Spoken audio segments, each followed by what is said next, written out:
Yak Gadget, made in America, based outside of Nashville, Tennessee. Yak Gadget offers all kinds of storage accessories, quick mount motor mounts, anchor systems, track mounted accessories, even paddles. Go to yakgadget.com and get your kayak decked out for your next trip out on the water. The 153 Bait Company, based in Troy, Ohio, make everything from plastics to custom painted hard baits. Hook 'em hard and hook 'em often. All of our baits are made to order and all of our hard baits are hand painted to order. So go to the153anglers.com to place your order today. Based in Santa Ana, California, Bioenno Power provides the highest performance lithium-ion phosphate batteries for the marine market. These batteries are 1/4 the weight of sealed lead acid batteries, provide over 2,000 to 3,000 charge cycles, and a 10-plus year service life. These batteries can be used for any deep cycle application, including running fish finders, trolling motors, live wells, and LED lights. For more information, visit bioennopower.com. That's BIOENNOPOWER.com or contact dealers nationwide. Welcome to the Paddle and Fin Podcast Network. This is the final cast segment with your hosts Brad Hicks and Josh Eldridge, where we cast our final opinions on all products, good and bad. Welcome to the final cast.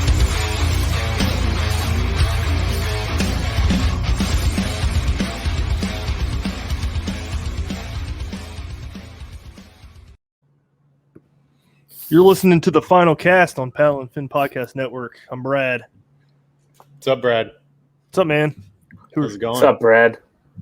What's up? I like that. I don't think we've ever had a guest come in like that. That's awesome. Hey, you know, I gotta bring myself here, so let's go. We have a cool guest tonight, man. Something we haven't done on the show. We're gonna talk about guide fishing on Lake Erie with Captain Andrew Full. Welcome to the show. Hey, thanks guys for having me tonight.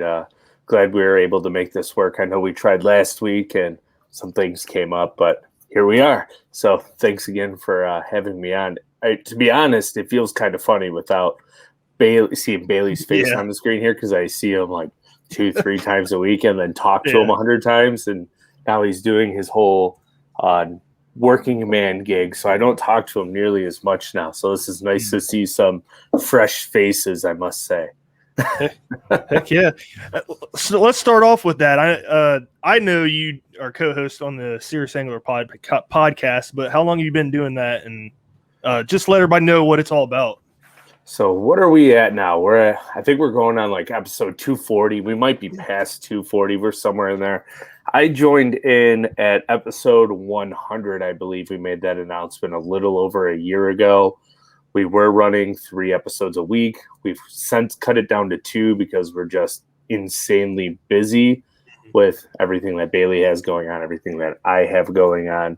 So we're just trying to make it work, bringing just the stories of every angler we come across that we think would be fun for people to listen to and maybe even get some information out of them on what's going on, trends. You know, you guys do basically the same thing. You talk about baits a lot, right? Bad, good, lunker hunt spiders. Let's go. So, you know, whatever. But yeah, we're all doing the same thing, right? We're talking fishing. We're trying to grow a social network so we can network and communicate with fellow like-minded anglers, just to confide in a passion that we all have as one. So we have some commonality out there in the world of crazy. So I appreciate everything that all these podcasters do. It's awesome. It's definitely fun, man. I enjoy it a lot. Yeah. I was on the show probably about a year and a half ago. That was before you were on there. Yeah. Josh, were you a guest too? No, I think I did an episode with him though. Was it with you that we had Bailey on? Yeah, that was. Yeah, we talked about Douglas rods, which Andrew, I had him. We had him on the final cast, but I've not been on. I mean, I'm not a well-known versed angler by any means, so like. But everybody knows who Trash Panda is. Sort of, like people who listen to Paddle and Fin. But I mean, that's what I like about Serious Angler podcast, is that they are touching the boat world, the kayak world, you know, just all kinds of different things, like just fishing in general. It's not real specific. Like, I mean, we've gotten so specific that we have 7 shows basically that are breaking kayak fishing down within itself too. So, you know, like I always enjoy talking with Bailey. Andrew, I haven't talked with you yet. So I'm looking forward to this podcast, man. it's going to be a good one. So, well, like I said, I appreciate you guys inviting me on here, and I'm like the lost cast voice in the back side of the Serious Angler, right? Bailey does just about everything, and I'm just kind of there for rabbit holes and inquisitive questions that sometimes we'll be like, So, well, I got to say you guys did an episode. It was a part 2 or 2-part episode where you guys were talking about your favorite baits and stuff or something like that. Texas rigs, maybe. I really like that one. Oh, then, I think it was like the summer setup one where we did part 1, part 2 recently. Yeah, I like that one. Was a good one. And then the one you guys did with Matt Robertson. That dude is hilarious. Dude, I love that guy. He is so funny. I'm a big fan. I'll randomly PM and he'll be like, hell yeah, brother. I'm like, yeah, let's go. It could be like 2 a.m. and he'll respond to me and I'm all jived up. I'm like, all right, I'm ready to go get some coffee and go fishing. Like, guy's a spirit animal. I was like, the part in your guys' episode with him, he was talking about tattooing sponsors on his body for $1 million. I was cracking up. So funny. Oh, and hands down, he's going to be like the only person probably to do that because he just doesn't care. Like, if you think about it, on stage at the Bassmaster Classic, right? If he would have won the $300,000 and won the Classic trophy, he would have walked out of Texas broke because he would have bought the whole damn bar a shot, and then on top of it, probably went home and bought the whole trailer park. So, like, it's funny. He's a really good dude. Yeah, he's awesome. I follow him on Instagram, stuff he posts. Yeah. Pure passion, raw emotion, incredible. Yeah, it's awesome. Yeah, let's get into the Lake Erie stuff because that's what we brought you on for. So sure, me and Josh, we both love smallmouth fishing. He's been to Lake Erie a few times, right? Yeah, I've been in the Toledo area, and then East West Harbor, but that's not necessarily Lake Erie, in my opinion. I mean, it's connecting up, but yeah. And then we went to what is it? Like around Kelly's Island and stuff like that. Sure. So, which ended up being kind of a bust because we ended up getting a really bad storm that rolled in. And then when we found out the cost of trying to shuttle out to those islands, and then it was like in the middle of COVID. So like we couldn't stay, like we could get shuttled out, but we had to come back. And cause you couldn't the island wasn't shut down, but you had to have a place to stay. Like like we would have to rented something there. And if I remember correctly, we had an issue trying to find something there. So, I mean, it was like $100 just for Mike's truck to ferry across. Wow. Jeez. So, because it go by the length of your trailer and your kayak. And I mean, Mike's got that. I don't know if you ever seen Mike's kayak trailer, Brad, but it's huge, man. It's like, it's almost pushing the limit on width of trailer that you can pull like as on your personal vehicle. Like it's like, it's right at the limit it's right at the limit or just under it. And it's huge. Like, I mean, if it's, you can put 4 kayaks on it, easy fish, like big boats. You can put 2 Hobies and 2 Hobies on the bottom, 2 on top, 2 on the bottom. It's a giant. Insane. And so when we were like $100, dude, we can't keep doing this. And we tried some other spots too. And it was a little rough out there weather-wise, and so it was a good time though. It was fun. So, and that's the worst part about Erie, right? Is the weather. The weatherman will tell you that it's going to blow 2 to 5 miles an hour out of the east. It'll actually be blowing 10 to 15 out of the southwest for no rhyme or reason. So, and anywhere you go on the Great Lakes, a 10 to 15 mile an hour wind is just not fun, even if you're in a bass boat. So, or even a DP, you're blown around. So. That's not fun on a lake in general. No. Well, especially in a kayak. No, so little sidebar here real fast. Not this weekend, but the weekend before, me and Bailey won our first tournament together. And it was supposed to be on Cayuga Lake, but we moved it due to like 40 mile an hour gusts. So we went to this little bay off of Lake Ontario, and it was fishable, but it was marginal at best at times in a couple of spots we caught them. So yeah, it's got to be smart. On a kayak, I couldn't imagine fishing in that kind of wind.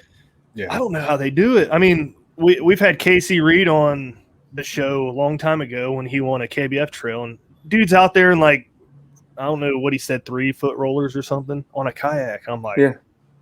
crazy. Yeah, dude, it's rough. I mean, I've been out a couple times with some like severely high sustained winds and try to paddle.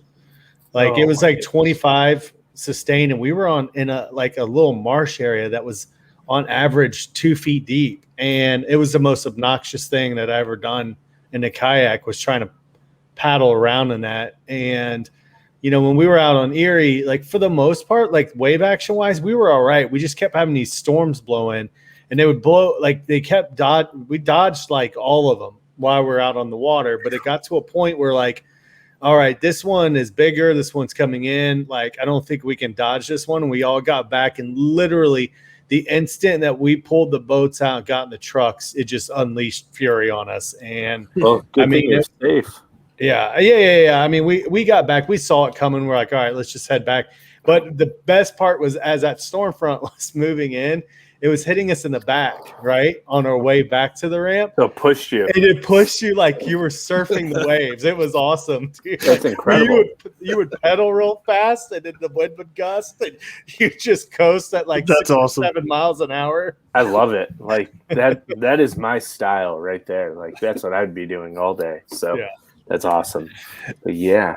But yeah, my buddy Mike, he grew up. His dad's had a camper type deal on Lake Erie for like as long as he can remember. He's been out. He grew up as a walleye guy, and so his dad has a place just outside of Toledo, and he loves to try to go up there, but he's very cautious about it. He's like, I'm telling you, dude. He's like, even when you're in a regular boat, that place can get scary real fast. So he's like, when we're in these kayaks, he's like, if I think that it's going to be a bad call to get out on the water, I'm going to let you know. So, I won't go out there unless I know the people I'm with have experience out there and they know what to look for.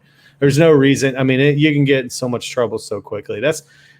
Some of the things I've always heard Lake Erie guys, like Brad, Chuck Rolls and stuff. That guy, he fishes it every day. He's the kind of guy you'd go out with. Right. And, having like I don't know, what are they, some kind of sat phones that those guys carry out there, get the proper kind of, I don't know, devices to have out there. Cause your cell phone could become obsolete real quick. Get you in trouble. Whole world of pain. Oh yeah. So it's no joke. Like I said, I paddled for a long time and got a pedal drive last year and ended up having to get rid of it.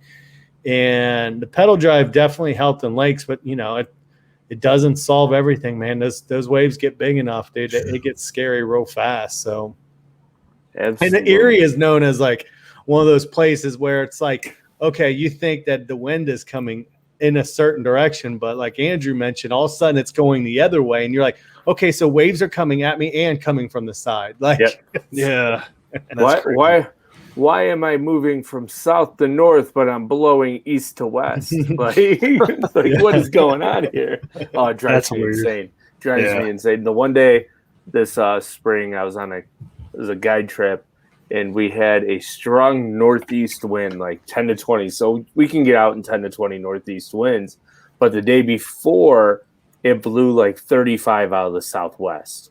So we had these like 3 to 4 foot residual rollers still coming up the lake with this north wind capping onto these rollers. It was the weirdest boat navigation thing I've had to deal with in a while. But you sit down and the wind was not quite strong enough with the current. So you're still drifting into the wind because of these residual rollovers. And Buffalo has a ton of current, and people don't realize how much current we have because of the Niagara River.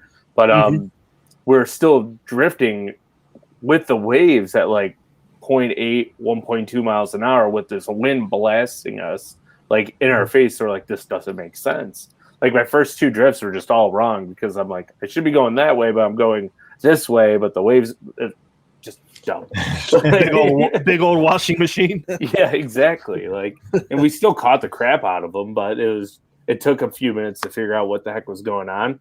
And then once I realized what was happening because of the waves from the day before, sure enough, the wind switches to the southwest and my drift starts going again at like 4 miles an hour, and I had to get out of Dodge. So, because we went from 3-4 foot residual rollers with the north wind kind of killing them out to actually 3 to 5 foot waves at like the snap of the finger capping. And that's just not cool. Yeah. So you ever have any close calls in a boat? what do you mean by close calls? Like Just getting stuck or just spearing waves? Anything, just waves coming over the sides or Yeah, we've fear of flipping or falling off or something. No, I've never had a fear of flipping or falling off, but there's been some like questionable ones. I had a couple clients out and I'm running in a different storm where the wind picked up. I was like, we have till 10 o'clock to catch them. And I'm like running in at 9:50 and my trim switch went out on my motor. So my motor just kind of went down and I plowed through a couple waves and the water temp was like 50 to 54. And I think it was like 50 degrees out. Something you can't really control. I'm just like, why can't I trim up and get my nose up a little bit because I was plowing too much. And next thing I know, a wave just comes right over top. It didn't even get wet. It just came right over top of us. And I was like, all right, I'm slowing down and figure out what's going on here. And then I realized my motor wouldn't go up. So I was like, oh, dang, this is great. Jeez. So idled in at like 3 miles an hour, 3 miles from the break walls in 3 to 4 foot waves. That was fun.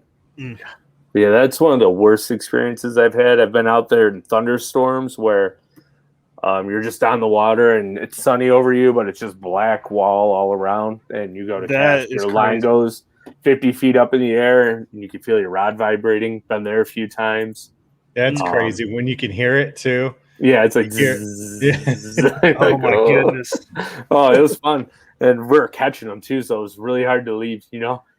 So here's a funny thing for you. Your line is floating in the air, right? And there's like no wind. So you're like, oh man, I'm going to die. And all of a sudden your line jumps. So, and you're like, was that a fish? And all of a sudden you pull and it's like a 4.5 pound smallmouth and you're fighting it and their braid is trying to float in the air. We're like, we're out of here. Like, it's so weird. It's so weird. Like every time the fish would jump and you get slack, you'd see your line rise. Yeah. Like, I don't even know how you'd keep them pinned in that case. It's just wild. Like there's enough tension, but like just when they would jump, like when you want to stick the rod in the water, when they would jump and you would get that like half second of slack, you could watch your line rise like a foot above the water and then go back down. Jeez. Just spooky stuff. Like don't recommend it for anyone. Yeah. So, but yeah, those are probably my two like closest, scariest calls. I've had a couple buddies where they've been out there, like the boat has died, like they lost all power and sunk their boats up on beaches and stuff. And it's wave forecast is 1 to 3 foot, no chance of thunderstorms, and you're out there and the thunderstorm pops up and then you have 10 footers 20 miles from shore. So if there's any type of precipitation in the summer, I tend to err on the side of caution because we're probably going to get a thunderstorm. We have like our own biodome in Buffalo for weather. So, I mean, that's how Lake Erie is. That whole region, you think about it, it's like an ocean, an inland ocean, basically. I mean, those snowstorms completely change when they move across all the Great Lakes. Everything is insane when it goes through there weather-wise. So it's kind of funny though. Like if a thunderstorm forms on Lake Erie, on my end of the lake, it almost never makes it on the land. It dies as soon as it gets to Buffalo. You'll have 50, 60 mile an hour winds, like severe thunderstorm warnings. It'll hit the shoreline and just die. But if it forms in Buffalo, it will come off the lake and just be one of the worst thunderstorms you have all summer. Yeah. So it's just kind of weird. Like there's some weird convection thing in Buffalo. We have our own weather, I swear. Because you can go down the road to Dunkirk, like 45 minutes down the road, and if a thunderstorm forms over the lake and comes up the lake, Dunkirk is just walloped. But as soon as it comes up towards Buffalo, it dies every time. Huh.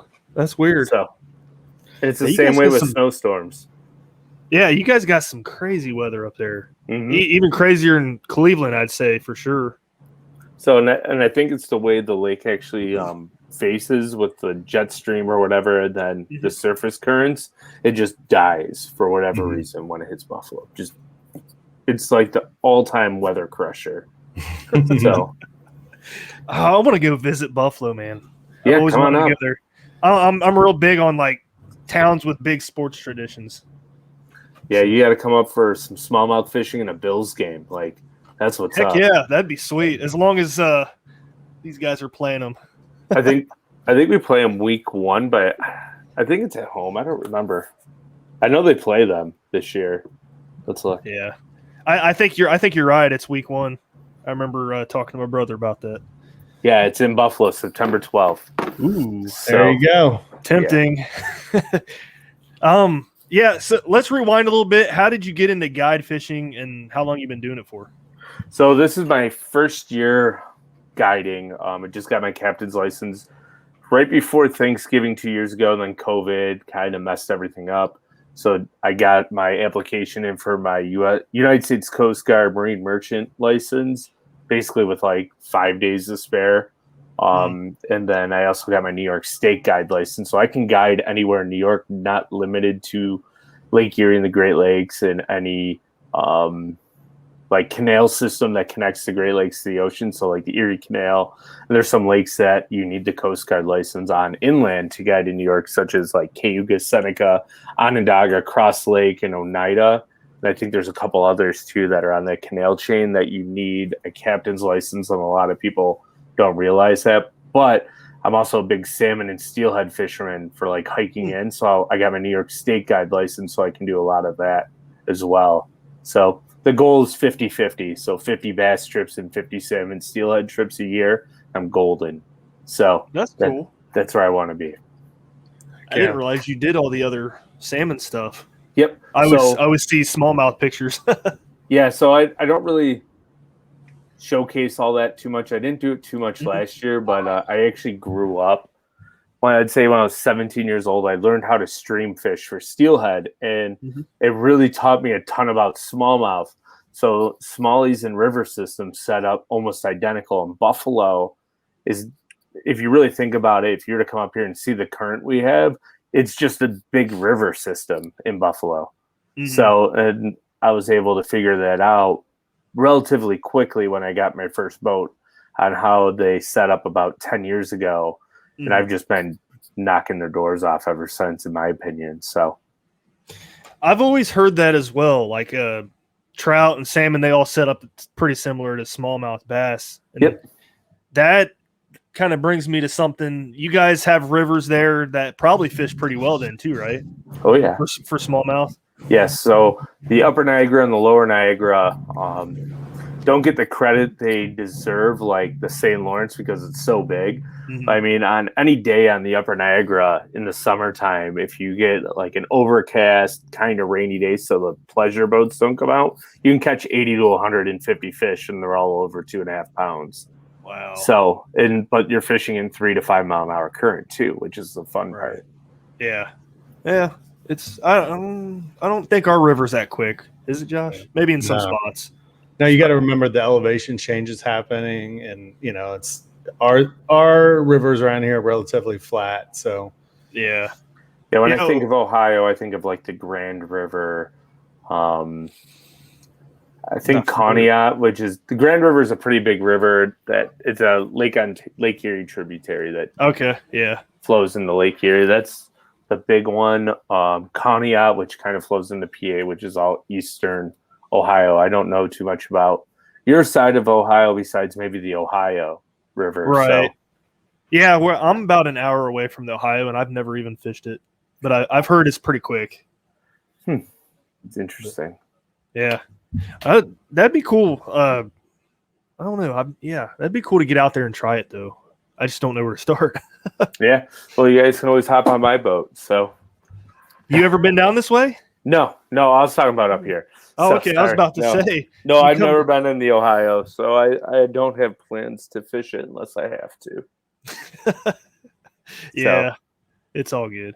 So you mentioned you have a license for guiding. What all does that entail? What all did you have to do to get that?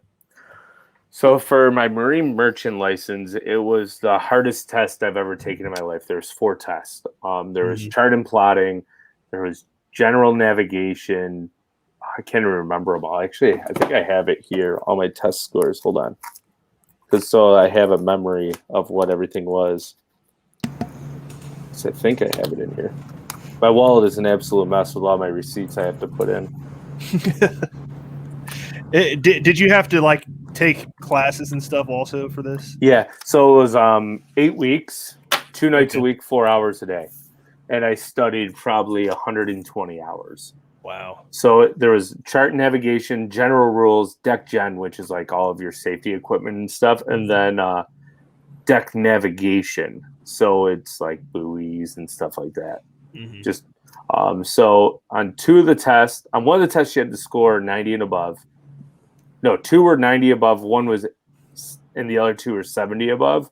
The ones you had to score 90 and above were 10 questions, but they took 2.5 hours to get done. The test. Yeah, and then the other ones were either 50 or 100 questions, and you could only get 30% of it wrong. And I mean, I think I did okay.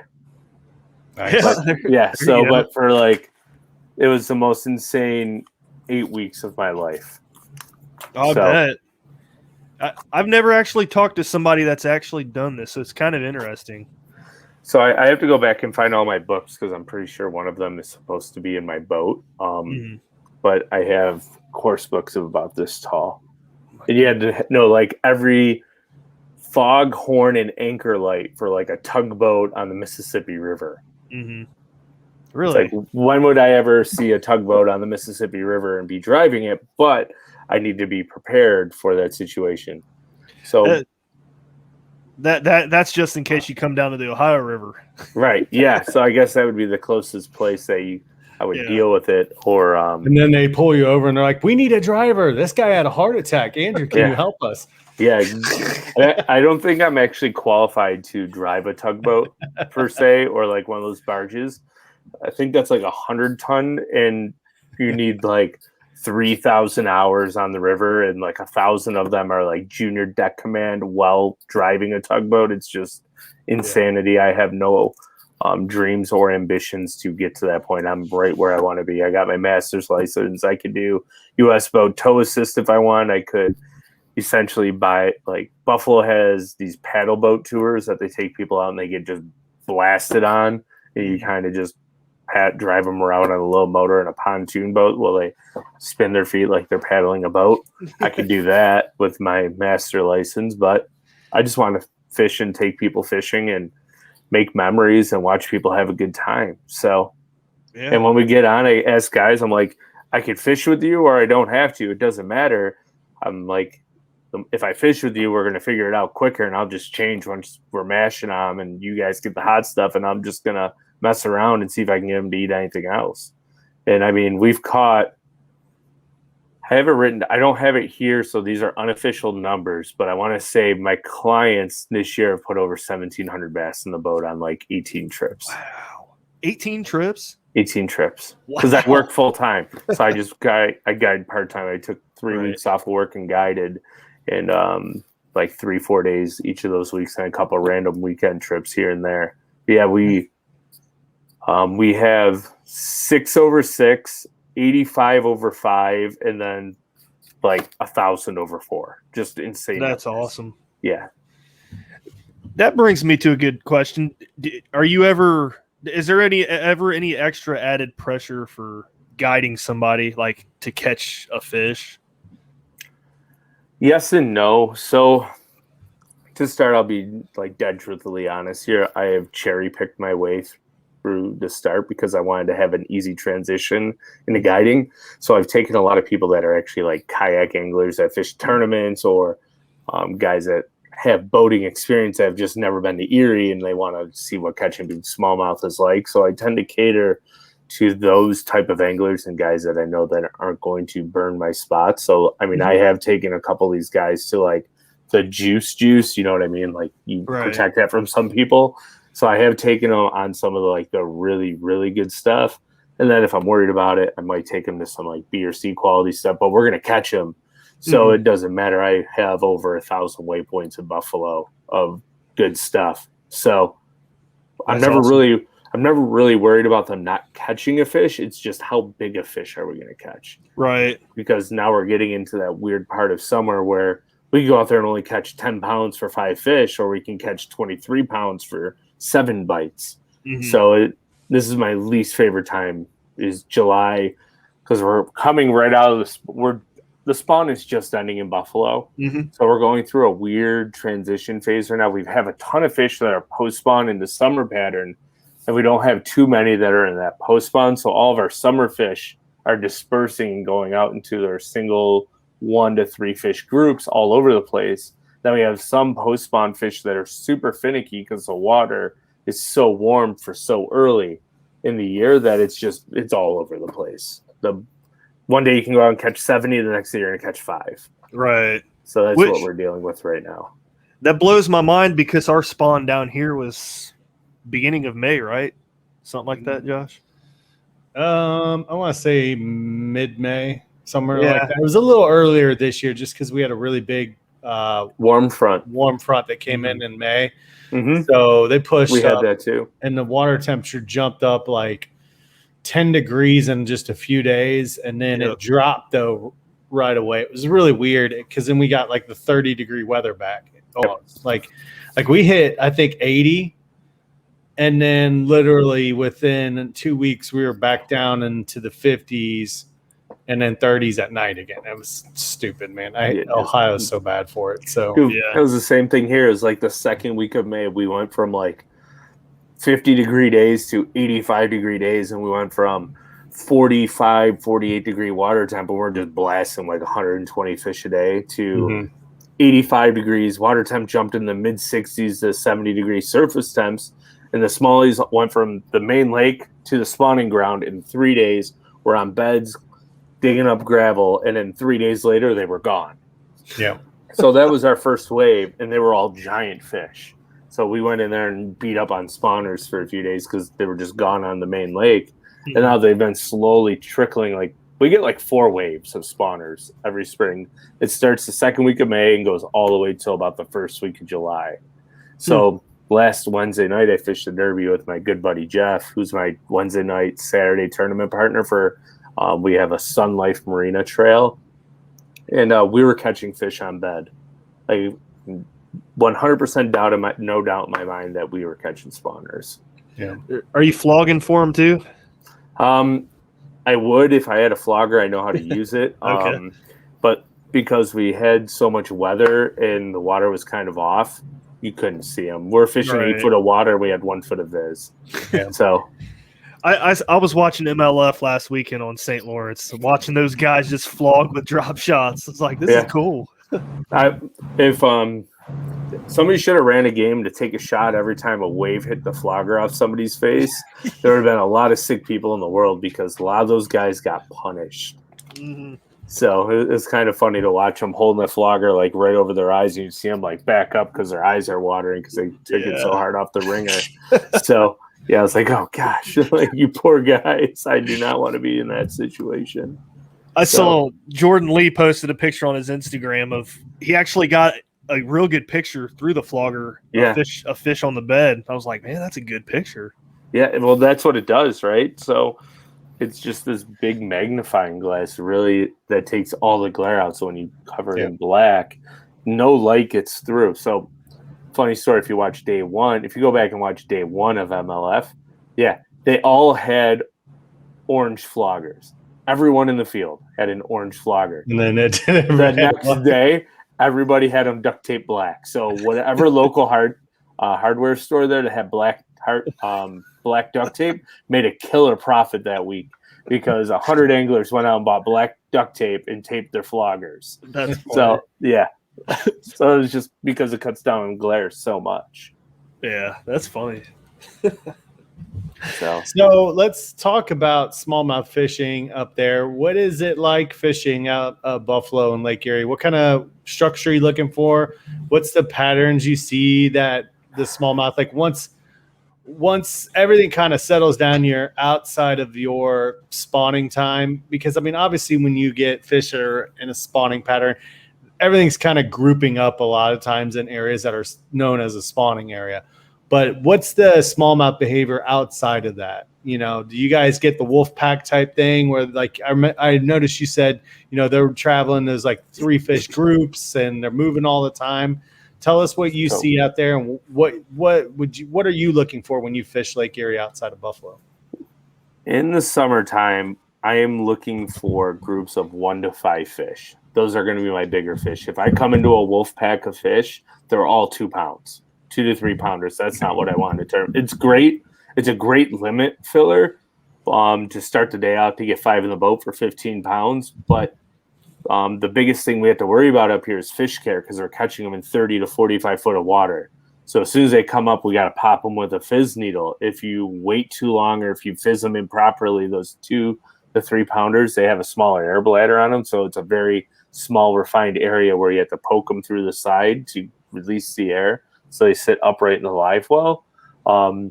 I usually just throw those fish back because they're just a liability. You're going to come in with 5 fish, 3 alive, and the 2 that died are going to be 2-pound smallies.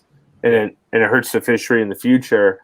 But I changed my mentality about 3 years ago fishing Lake Erie. I used to go out there and try to get as many bites as I possibly can. I refined it now. I only want 6 bites all day.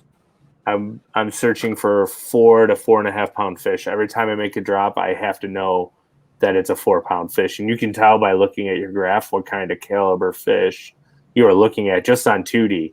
So if you just get blue, right? Blue, a little bit of red, that's probably a 3-pounder. If you get a blue with a red and then all of a sudden a little yellow in there, you're probably going to have a 4-pound fish. If you get some blue, red, and a lot of yellow, that's a giant. So, and basically the biggest way to tell the difference between that and a sheephead is the sheephead is going to be very elongated and flat on your graph. The bass is going to look like a big old piece of lasagna that just came fresh out of the oven. So like it mimics the bottom structure going through those waves and how they move. And that's what you're looking for, just piles of lasagna. You can apply that to any body of water too, right? Yes and no. I haven't quite figured them out on the Finger Lakes per se, like you can on Lake Erie. Lake Ontario for me is similar, but on my end, I'm fishing it completely different than I am Erie. So, and it's 2 Great Lakes, but I fish them completely different. I don't go out to 40 foot of water on Lake Ontario. I focus 10 to 20. And when they're in 10 to 20 foot, you don't get them like lasagna. They look completely different. A lot of times when you come over them, you'll have a little bit of that lasagna, then they'll fade off when you're in the shallower water. And depending on the way they fade off on your graph is also the way the fish is positioned. So if you have your graph, let's say it's reading right to left usually, right? I think is the way it would read. Yeah, right to left. If it's fading off to the left, that fish is probably going left. If it fades off to the right, that that fish is moving to the right. So you know where to drop your rod based on transducer position if you're spot locked right over top of them. Interesting. Yeah.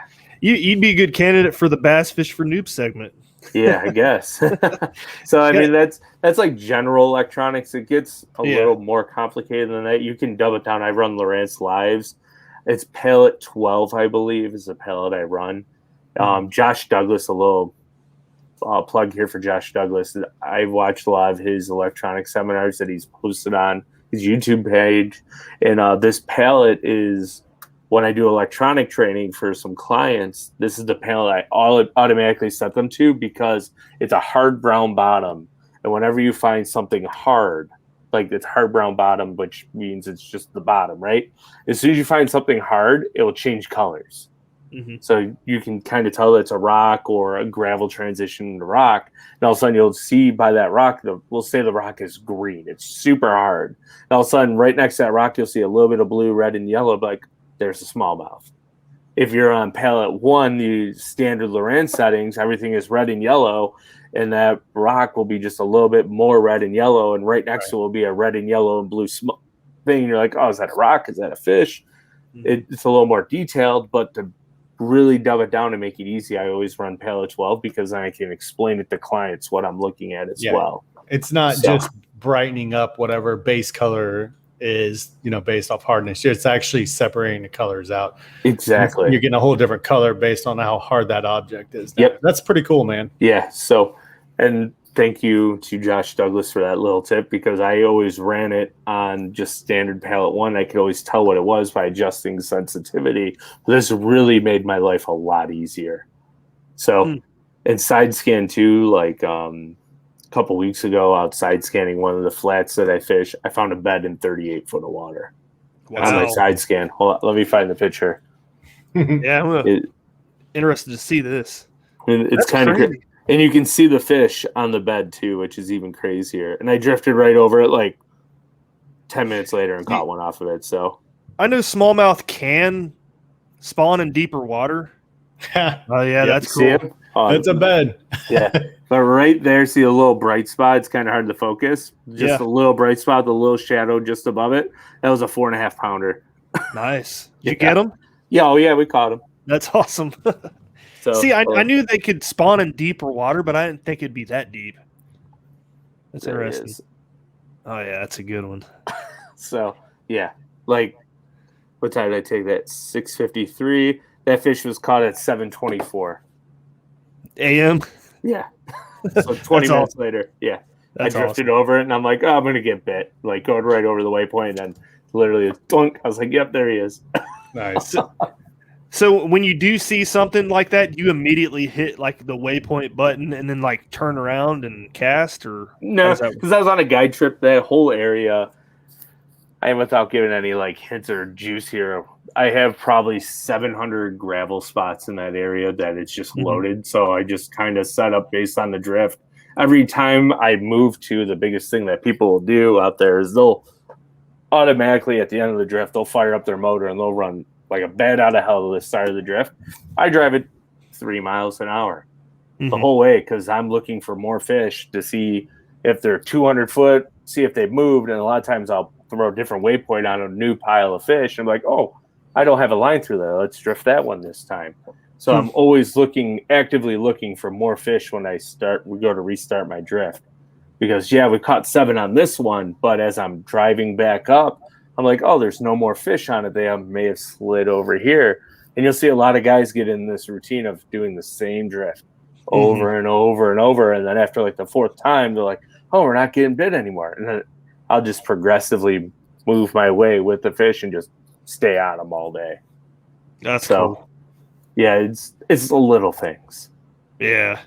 Yeah, doing something different than what everybody else is doing definitely makes a big difference. So, because when I'm out there with clients, I want to catch as many fish as we can. So if it's a grind, I'm like, guys, I'm so sorry that it's so grimy. I'm like, what do you mean it's a grind? We've caught 20 fish. We're used to catching 5. I'm like, oh, man, you have no idea. You're like, yeah, I expected to catch 4 or 5 pounders. We're only catching 2s. Yeah. So it's like, oh man, I'm sorry, guys. Like, why are you sorry? We caught 35 today. I'm like, this is just a bad day. So, what's your top 5 baits for your guide trips that you have success on? All right. So, if you want to talk about it, yeah, I'll talk about Z-Man TRD. Works really well. Western Fishing Operations, which is a little worm company I work with in Washington. They make, I can't remember the name of it. They make their own little Ned bait that's really good. One of the biggest things, I'm going to give you some juice here, goby oil. If you can find it, soak your baits in goby oil for Lake Erie smallmouth. So you can kind of like don't get it on your fingers because it's terrible, but you can like put a bait in it, rub it around and drop it in the bag, leave it in the sun for a little bit. It'll soak it all up and it reeks, but they love it. Fat Senko, Yamamoto Fat Senko is really good. Berkeley flatworm, flat nose minnow. Those would probably be my top 5 any time of the year. Finesse baits for sure. Berkeley gulp, it would be a close 6. Any Berkeley gulp, minnow, fry. I think there's like a slim shaky worm too that we've caught them on pretty good. That sounds like my kind of fishing, man. Yeah, deep drop shotting. It's fun. And then if I had to go outside the realm, 3-inch spark shed is really good. 2.8 Kitech and a blade bait. Fish Sense, lures, Binksy is one of my favorite ways to catch them. 4 of my 6 pounders have come on a blade this year. Yeah. You're talking Josh's language when you mentioned the Kitech. Yeah, it's good. It's real good. You put on a 1/2 ounce or 3/8 ounce football head short shank owner hook, like a 2-aught, and it's just juice. You just drag it ever so slow. Yeah. Which that reminds me, I saw Z-Man posted today on Instagram. You might have seen it. Did you see the football jig head? Yeah, I did. I think Gussie was coming out with it. That is cool. I want those. Yeah, I just don't. My only issue with the Z-Man stuff is they don't use a good hook. They bend, they flex. bend. Yep. I swear, I hated Ned rig fishing. I still kind of do because that was the terminal tackle I bought first was their stuff. I was like, all right, here's the hooks, and their stuff's relatively decently priced. You know what I mean? Like overall, when you think about Z-Man's plastics, you're like, hey, this isn't any different. I'm getting the same number of baits, but you get a lot more time out of this. Yeah. Z-Man plastics are great. And then so I'm like, I kept losing fish all the time. And I'm like, why is this happening? And I mean, I'm not even talking about big fish either. Like, little 13, 14-inch fish. And I'd pull out and I'm like, how is this hook bent like this already? I haven't caught anything big. And, I mean, I think a lot of times it's getting it snagged up too, because those things, if you're not fishing the exact right weight, it's easy to obviously hook, snag up on Ned rigs with an exposed hook. So, but here's my two things for Ned rig fishing. When you finish, Josh, I apologize. Two things for Ned rig fishing. One, people fish too heavy of line. Number two, people fish too stout of a rod. Okay. What line do you accept? What line and rod do you suggest? So for me, a really good Ned rig rod by Douglas is the XS 724XF. That is a great Ned rig rod, 10-pound braid, whatever your favorite braid is. And I always run 6 or 7 pound. We're supposed to use tactical, but I have found Gamma Touch to be really good, or Gamma Edge, just real strong. But I like a softer rod too. So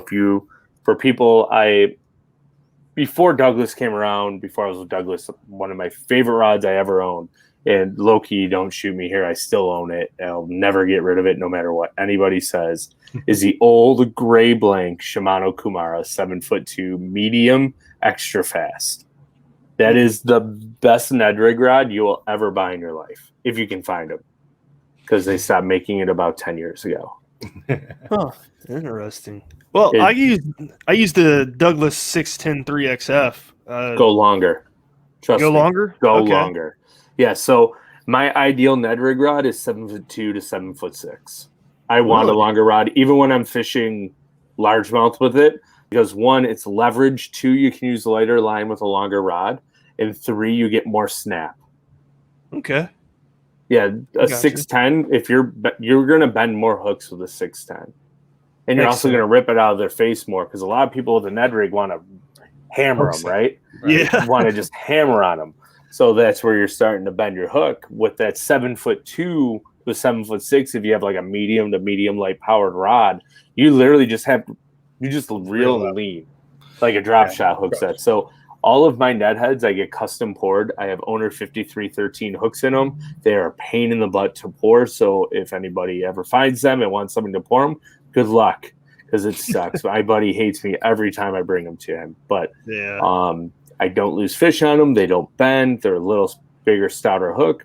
But I'm able to really hit them hard with that spinning rod, but I have enough give to where I'm not flexing that hook. Because I can flex it with my own hands. But I don't lose fish with that hook, period. Interesting. Yeah. I have to remember that. I don't know how much of a difference it'd make, because I'm a river guy, so I don't know. I don't know. I'd have to play around with it, though, for sure.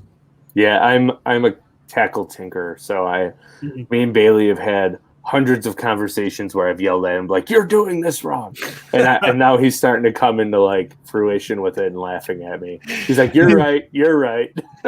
He's done that to me. Like I do weird stuff, so I throw like the finesse buzzbait on the 610 3XF just for fun. Yeah, and he's like, "What are you doing that for?" I'm like, "Oh, it's fun." Yeah. So I mean, like, I use a lighter frog rod than a lot of people. I flip grass with a lighter rod than a lot of people. So, like, I personally like lighter rods because you can set the hook harder with them. 2, you get just as good of hook penetration because hooks are sharper than ever. And 3, if you do get into a sticky situation, like they're all wrapped in a brush pile with a softer rod, if you just keep leaning on them, they're going to find their way out. With a stiffer rod, you're putting too much pressure in or you'll break your line. Yeah. So I like my go-to rod is like a 7'4" medium heavy, like a 744. I can do everything with a 744 through Douglas. I can flip jigs, I can flip Texas rigs, I can frog fish with it, I can throw a buzzbait, a spinnerbait, a chatterbait. Doesn't matter. Like a 744, that casting rod is the best all-around rod they have. The only thing I wish it was 7'2" over 7'4". So I have a couple of those. I really like those rods for sure. yeah. So is that so? Are you using exclusively Douglas for your clients on the boat? Yes. Okay, sweet. It changed a lot of people's minds. I'm guessing. Oh yeah, these guys are like, oh my gosh, these rods are super light. I'm like, yeah, they're great. So they're light. There's no fatigue. So I picked up one of Brian's Douglas rods sometime last year when I went to Illinois, and I'm like, oh my gosh, I need these.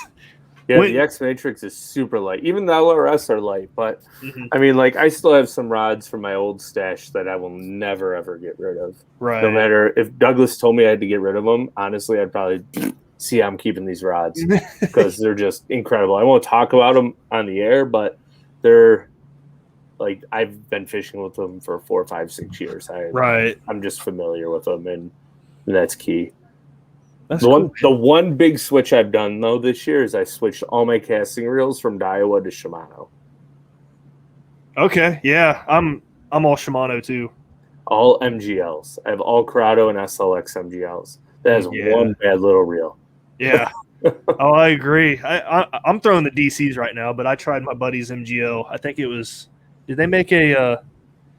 Oh crap! What is that one called? Cronenberg, Bantam. I tried the Bantam, the Japanese version though. The Scorpion? No. Metanium? Metanium. Yeah. Yeah, Metanium's they have JDM version and a US version. Okay, so. Yeah. I've tried the JDM version of the Antares and the I just forgot the name. Metanium. That one and the Bantam. Okay, yeah. Those are the most amazing reels I have ever used. Mm-hmm. You can cast so far with them. It's ridiculous. So with the Corrado 70 MGL with a 3/8 ounce football jig, like if I want to fish a football jig, at 15-pound test, I can spool it on a cast and never touch my thumb on it. Yeah, that's nuts. So, and now that has become my Texas rig, like light Texas rig flipping setup, like 1/4 ounce and under, and I can skip that dang thing underneath the dock so dang far that I never thought was possible. Like any other reel, I had to use 3/8 to a half to get the inertia I get on that reel with a 1/4 ounce or lighter. Right. So it's just insane. I would, if I could go back and do everything again, I would buy all Corrado MGLs. Yeah, I like the Corrados. $230. I buy them. All my reels from SFT or Omnia because to New York State it's free shipping and free tax. So, like, why wouldn't I do that? Yeah, I can't beat it. That's awesome. Josh, you got anything else? No, I think I'm good, man. I appreciate you coming on. Are we wrapping it up? Yeah, unless Andrew wanted to hit something else or anything. No, guys, whatever you want to ask, I can go all night. So it doesn't matter to me. So I'm sure we could talk Shimano for like 24 minutes. We could, but we could talk smallmouth. We can talk, dude. If you have time this September, you guys need to come up in September, end of September. That's one thing. What's your prices? So if it's 2 clients, it's $450 full day. 1 client, it's $400. Full days, 8 hours? 6 to 10, whatever we feel like fishing. Like I'm pretty lenient on it. If you want to get off at 6, I don't lose money. If you want to get off at 10, I still don't lose money. So I don't care. I put a premium on the bass strips because that's truly like my one love. For steelhead salmon stuff, one person's gonna be $300, 2 people is gonna be $400, and then 3 people will be $600. So, but that's all stream bank walking, so $200 ahead. Okay. So, yeah. But does Bailey have a boat? Bailey has a Hobie kayak. He doesn't have a boat though. He does not have a boat. He's gonna be in a boat someday. I was gonna say, you know what we should do is plan a trip up there, Brad, and we can have the paddle and fin and serious angler shootout. But what we could do is we'll split up the team. Like you go with Bailey, I'll go with Andrew, or vice versa. and then we'll shoot the whole thing on video. That would be a lot of fun. It'd be fun. Cool. And we'll use kayak rules, so we don't weigh them. We'll just do measuring board, but then I can zip around all over the lake. Or you could like really handicap me and throw me trolling motor only. The only thing that sucks is you can launch wherever you want, right? So I have to use a boat launch. So yeah, that would be cool. No, they'd be like, you know what, dude? Here, we brought an extra paddle. You have to paddle your boat around. I have a paddle in the boat. So. I mean, what kind of boat is it? What do I have? I have a TRX 189 Triton with a 150 Evinrude E-Tech. Nice. So the plan is to upgrade here in the somewhat future. Not sure what the timetable is. I need to get some guide trips in. So, yeah. Need to make that money.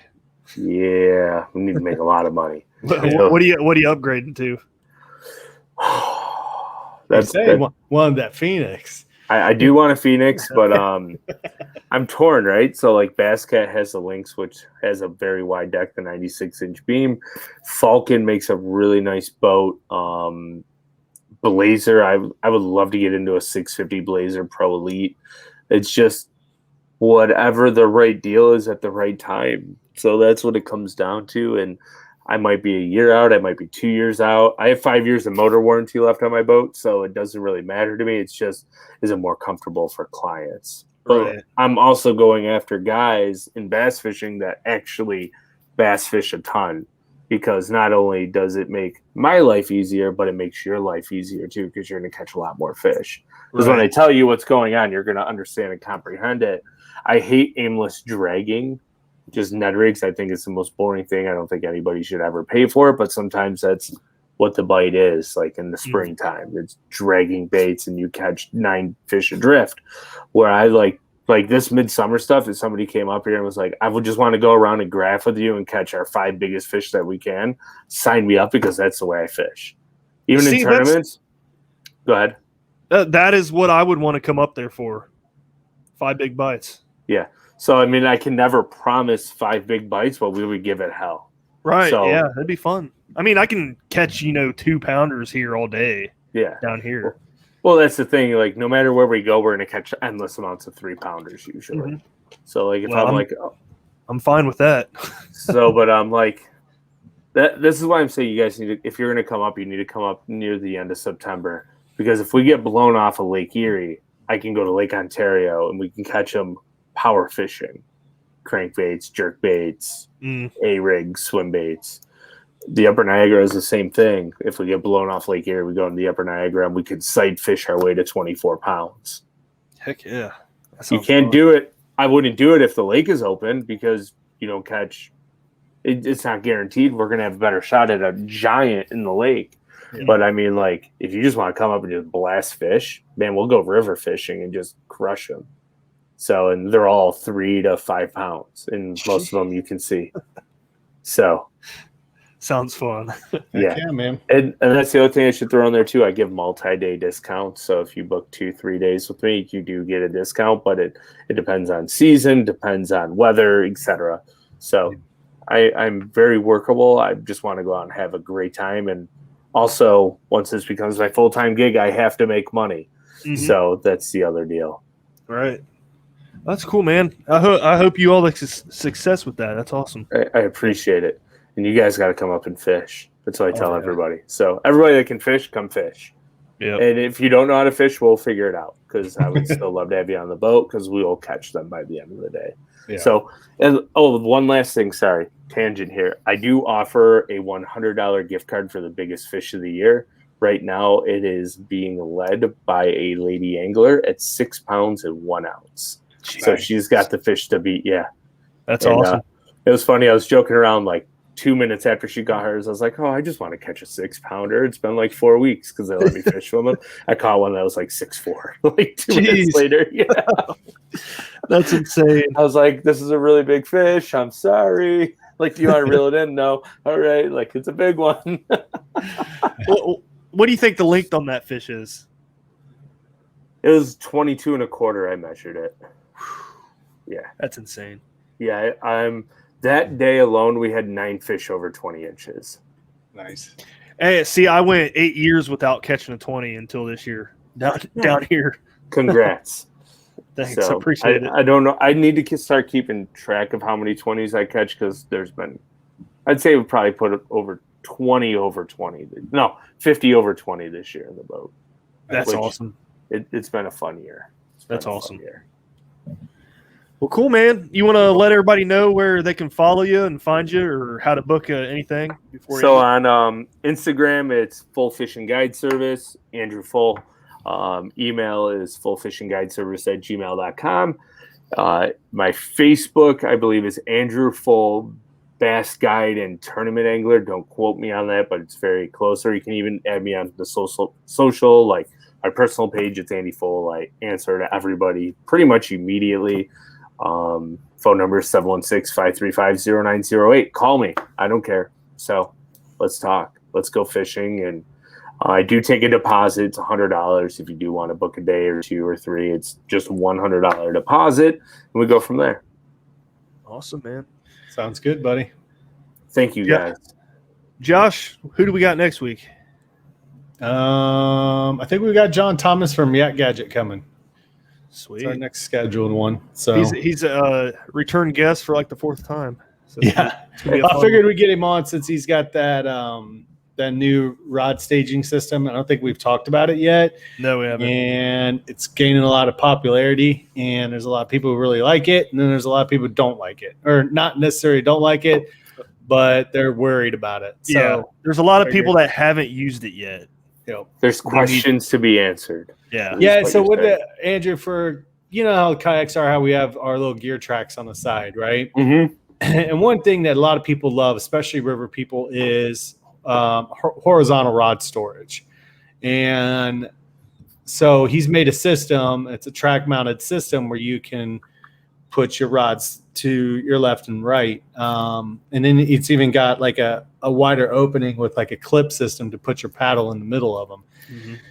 But the way that system rolls is it's adjustable, where you can slide it like kind of more into the kayak a little bit, like right above your gunnel walls, or like out, like in a sense above the water. A lot of people are very weary about it being above the water, so they don't knock a rod. Justifiably so. So it's it's kind of, it's one of those things like, yes, that runs true, but I mean, I've also done that with my internal type rod storage stuff. I've knocked rods. I've thrown rods in the water. So haven't we all? Like not even on purpose, but totally on accident, Yep.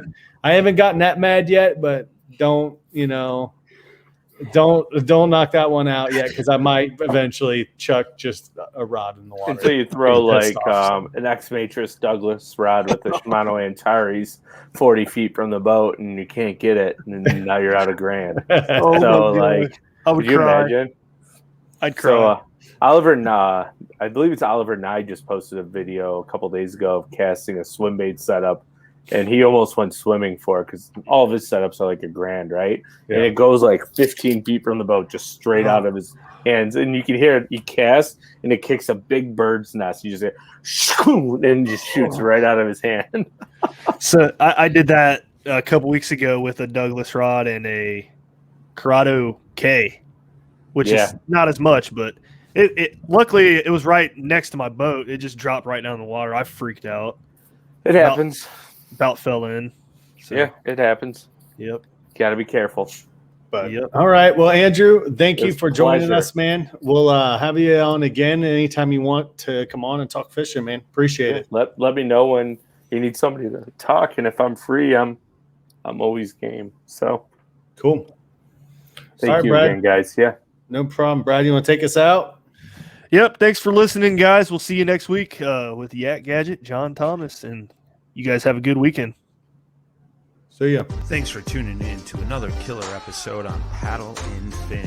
Don't forget to go check out our website at paddle_and_fin.com. Don't forget to check out the YouTube channel at Paddle and Fin. If you got a question, comment, want to hear from a future guest on a future episode, feel free to email us at paddle_and_fin@gmail.com. Don't forget to follow us on social media at Paddle and Fin on Facebook and Instagram. Shout out to our show supporters, Angler. The Angler button and app just makes for a better time on the water. and creates a virtual logbook for every fishing outing out on the water. Shout out to Rocktown Adventures, located in northern Illinois, for all your kayaking, camping, and hiking needs. Shout out to Jig Masters Jigs. When in doubt, get the jig out. Go to jigmasters.com.